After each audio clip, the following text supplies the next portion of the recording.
Yo tout le monde, vous êtes sur Top Mumu. Comme vous et moi, nous passons du temps sur les réseaux sociaux qui occupent nos journées. Nous suivons toujours les actualités et ce tous les jours. Nous y retournons chaque jour comme si c'était la première fois.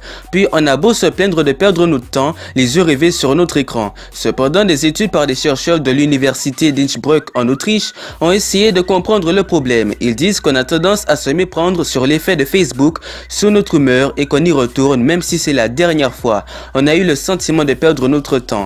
Bref, voici pour vous le top 5 des influences sur notre comportement par les réseaux sociaux. Numéro 1, nous sommes conscients de perdre du temps mais on recommence. Nous passons une journée sur les écrans, demain ça recommence puis le surlendemain. Le problème est que nous oublions l'impression qu'on a perdu du temps inutilement. Les chercheurs ont fait appel à 123 participants pour utiliser Facebook pendant 20 minutes. Le but est d'évaluer leur humeur. La majorité a avoué qu'ils n'étaient pas heureux et ont eu le sentiment qu'ils ont perdu leur temps. Par contre, dans le cadre d'une autre expérience, ils sont de bonne humeur. C'est ce qu'ils pensent s'il s'agirait de faire un tour sur Facebook. En fait, c'est la prévision émotionnelle. On sous-estime l'impact d'événements sur notre vie, positifs ou négatifs, comme nous le montre Facebook. Mais tout dépend du réseau social, les statuts, images ou commentaires.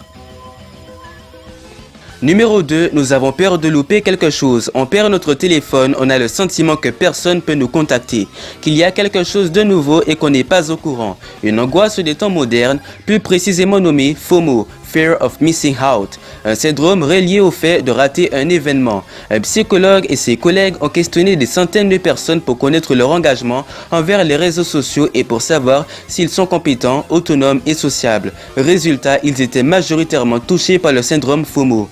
Ils admettent qu'ils utilisaient souvent les réseaux sociaux, qu'ils étaient plus distraits et se sentent moins autonomes et connectés aux autres.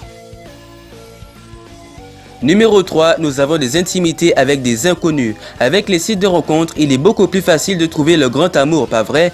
Les réseaux sociaux permettent de rester en contact avec, au contraire, des personnes qu'on ne peut pas voir en vrai.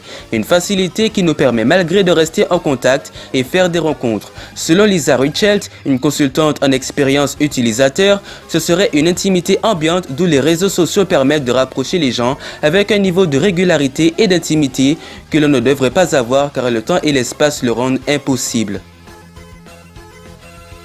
Numéro 4, nous pouvons changer. Les réseaux sociaux peuvent nous rendre différents car nous avons la possibilité, bien sûr, d'être une personne anonyme. Nous connaissons les discussions mais pas les personnes. On a le pouvoir de penser tout haut mais qui peut s'avérer être différent en famille ou en travail. Également de la politique avec le printemps arabe par exemple. Facebook, lui, est un peu différent car il est là spécialement pour rester proche de ses amis et familles. Le tout petit problème est qu'on peut jouer avec notre identité, créer, contrôler, bref, être la personne qu'on voudrait être. Numéro 5, les autres copient sur nous. Le buzz, les tendances, les amis qui like, retweetent. Selon le chercheur de l'université de Chicago, John Cacioppo, ce serait un effet de contagion émotionnelle. Quel que soit le mauvais sentiment d'un internaute, ceux-ci peuvent déteindre sur notre humeur et même si on n'a jamais rencontré ou interagi avec cette personne.